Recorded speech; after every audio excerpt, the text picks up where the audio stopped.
कि अपना भगतन कि सुनिला पुकार हरि राम बाबा जय बोल के एक कर दीजिए, हिसाब कर दीजिए। और बिट्टू मेहरवा जो हैं उनको बहुत काफी इस पवित्र स्थान के बारे में हमको बताया करते थे।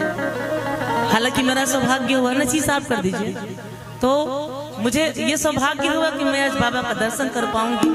प्रोग्राम के बाद हम करेंगे दर्शन बाबा का। हाँ, ये भक्ति गीत हर की जो ना बोने हो या मैया सिकियो न डोले हो कि ताहिर बनवाना। तमाम यूट्यूबर हमारे के सोशल मीडिया हमने के मित्र लोग आप लोग भी हम प्रणाम करते नहीं, ऐसे कि इतना ठंडा पड़ला के बावजूद भी आप लोग हमने के साथ देते नहीं जा, ऐसे बहुत बहुत आभार बा आप लोग के कि मैया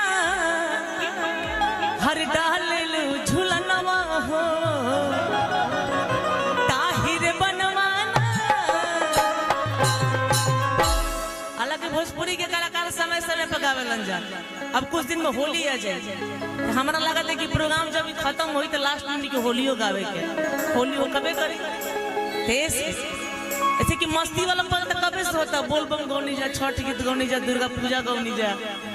अब आगे मस्ती वाला समय तो 2-4 महीने तो मस्ती चली आई कि जौना बोने हो या मैया सिटियो न डोले हो ताही बनवाना।